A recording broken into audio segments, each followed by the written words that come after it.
Hey yo, what's up guys, we're here, Alvin, and today we're gonna watch a movie. Not a movie, but like a film, a short film. Okay, it's called Something Was in My Apartment.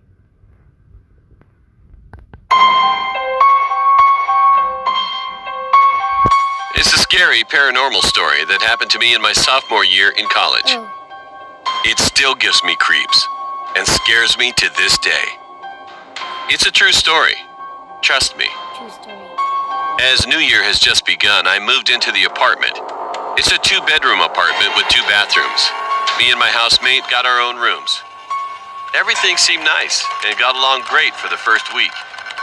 I would often wake up to sounds in the middle of the night coming from the kitchen, since my room was the closest to it. I always assumed it was my roommate having a late night snack. After the Who eats snack in the midnight? Well, I do that. Whatever.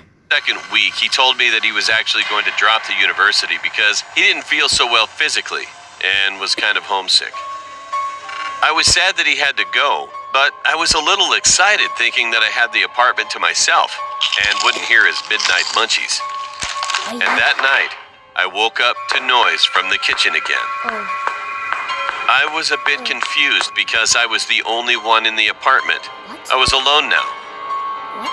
I then went to investigate and found a knife on the floor in the kitchen. I put it back Bro, if you saw a knife in the kitchen, just run away, man.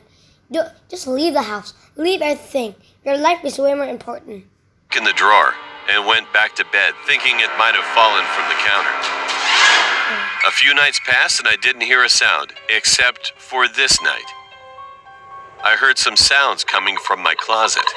Oh, It was about 3 a.m., 3 a.m. and then I just felt a coldness around me, and my hair was standing up on my whole body when I woke up to see my closet. It's my closet. Suddenly, I saw a dark figure standing next to the closet. It looked like a Dementor from the Harry Potter Only white-skinned people check stuff. movies, but it disappeared in a few seconds. I figured I was having a wild imagination. The next day, I felt tired from all my classes, so when nighttime fell, I knocked out in my bed.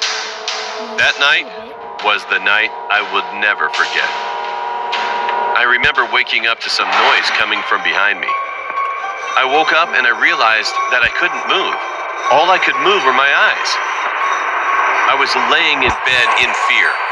My heart started to thump really hard. I felt a cold air behind me as I felt this person coming closer, but I couldn't hear any footsteps. That's when I realized the bed was shaking viciously, but it wasn't because of me. I tried to see at the corner of the room and I saw the dark figure from the other day. This time it had red eyes, like those of the devil. My heart sank when I saw it. Although I wasn't a strong believer in God until that moment, I closed my eyes and started to pray to God to help me. I started to remember my parents and friends. Wait, you pray to God when you're in danger? I don't do that. That's when I felt the figure stop. I just kept thinking of everything that made me happy and praying to God to help me. And finally, I felt the dark figure leave the room, retreating back to its corner. After 5 minutes, I was able to move my body. I decided to go sleep at my neighbor's apartment for the night as I ran away as fast as I could run. I eventually moved out of that apartment by the end of the month. And now I'm always wondering if those things are what made my housemate leave. Needless to say, I'm glad I moved out. Okay.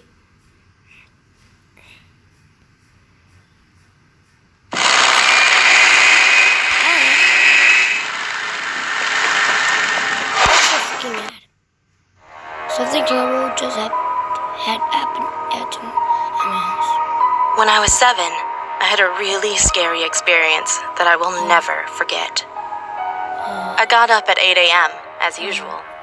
But as I stood up, I noticed something was I wake up at 6. different. It was very cold, and I felt like someone was watching me. When I turned to my sister's bed, she woke up and I screamed. Two heads hovered in the air, one of an old... What? Two heads? What? Huh? No way. If a head fly, I don't really be that scared. And no way this could be. Like what? A woman with long, dark hair and green eyes. The other of a bald, older man with blue eyes. Blue eyes. I screamed again and ran to my mother. I told her what happened and saw some man at the door. I can't recall what he looked like, but I screamed and hugged my mother when I saw him. I was crying at this point, and she looked at me as I pointed to the door, not explaining why. What? She instantly knew what I was upset about, and she spoke in the direction of the door. I don't know what she said. I was just too scared to listen. Hey girl, you don't even know what your mom said? What? And all I wanted was to be somewhere else. Yeah. Nothing like this happened to me again, until I was 13. 13? I was coming from my friend's house and was really tired. I went to my room, turned the lights off, and went to bed. At 4 a.m., I suddenly woke up without a reason. 4 When I looked at the door, I saw my mother looking at my sister. She had lifeless eyes, which reminded me of the incident that happened when I was 7 years old. The heads had the same lifeless eyes as my mother, What? except her eyes were red and just looked evil. I knew it wasn't my mom. I hid under the blanket, praying that the thing would just go away. When I looked up, it was still there. I prayed again. Then it vanished. I mean, literally vanished. I saw it with my own eyes. Mid-air? That thing grew fainter and fainter until I couldn't see it anymore. Mid-air? When it was gone, I ran to my parents and explained what happened. What? They believed me and said that if I couldn't go to sleep, I could watch TV or just stay up. I thanked them and went to the that's living so room. fun. Now, I'm 14, and I talked to my 14? mother about the incident that happened 7 years ago. What? And when I told her what the heads looked like, she seemed very surprised and confused. When I asked her what was wrong, she told me that the description I gave perfectly matched that of my dead grandparents. I don't know if they were really my grandparents, or who that man on the door was. Oh.